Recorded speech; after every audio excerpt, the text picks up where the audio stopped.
If you're a content creator, or thinking about becoming one, there's a date you need to circle on your calendar, February 1st, 2027. That's when YouTube rolls out the biggest change to its partner program eligibility rules since 2018. For nearly a decade, the path to monetization on YouTube has stayed largely the same. Now, the platform is raising the bar significantly for new creators, while introducing new ways for smaller channels to earn money outside of traditional ad revenue. Whether you're an established YouTuber, someone just starting out, or a brand trying to understand the creator landscape, these changes will reshape how money flows on the platform. Let's break down exactly what's happening, who it affects, and what you can do to prepare. The core change: doubling the entry requirements. Right now, creators applying to the YouTube Partner Program, YPP, for ad and premium revenue sharing need to hit one of two thresholds: 4,000 public watch hours over the past 365 days, or 10 million qualified shorts views over the past 90 days, plus 1,000 subscribers. Starting February 1st, 2027, those performance thresholds are doubling. New applicants will need 1,000 subscribers, this stays the same, 8,000 qualified public watch hours in the previous 365 days, or 20 million qualified shorts views in the previous 90 days.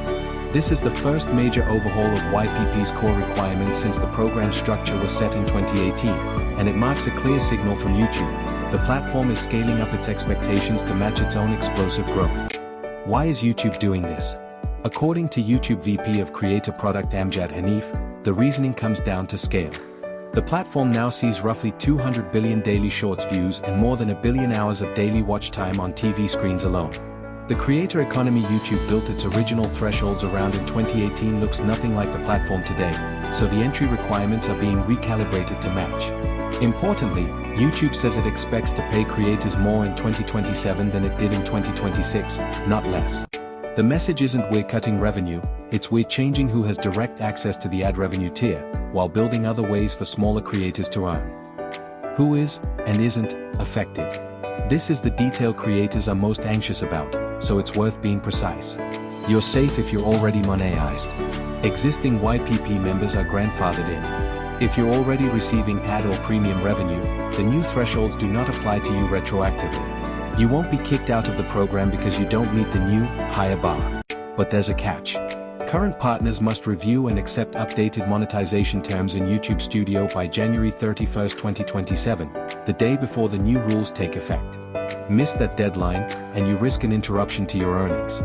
This is a simple step, but it's an easy one to forget, so mark it down alongside the February 1st date. Existing creators also face new activity requirements to stay in good standing. Roughly 1,000 watch hours a year, 1 million shorts views, or consistent uploads, about 2 long-form videos or 5 shorts every 90 days.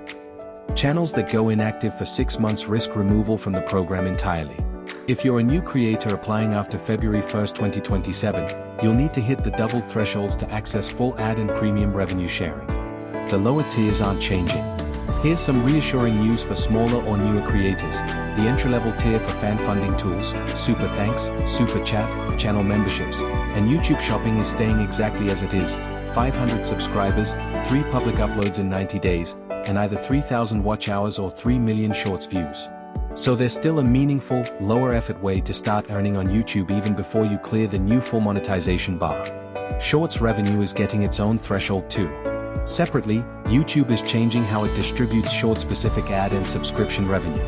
From February 1st, 2027, channels will need 10 million qualified shorts views within the previous 90 days to receive ad and subscription revenue specifically tied to shorts performance. Fall below that number, and your channel remains in YPP, you'll simply continue earning from long-form content until your shorts views climb back over the threshold, at which point shorts revenue sharing resumes automatically. New ways to earn beyond ads. Rather than leaning solely on ad revenue splits, YouTube says it's introducing new milestone incentive programs for channels under 10 million views. These include YouTube shopping bonuses, incentives for brand deals, earnings boosts tied to trend participation and growth. YouTube is also expanding Premium Lite, its lower-cost, limited ad subscription tier, to every country where YouTube Premium is currently available, which could open up another revenue stream tied to subscriber engagement rather than traditional advertising. What should you do before February 1st, 2027? If you're close to the current 4,000 hour or 10 million shorts view threshold, it may be worth pushing to qualify before the new rules take effect. so you lock in eligibility under the current, lower bar. If you're already in YPP, the single most important action is simple. Log into YouTube Studio before January 31st, 2027, and accept the updated terms. Don't let a routine notification slip through the cracks and cost you your earnings. If you're just starting out and are far from either threshold, focus energy on the 500 subscriber fan funding and shopping tier in the meantime. It's a real, unchanged entry point into monetization while you build toward the bigger ad revenue milestone.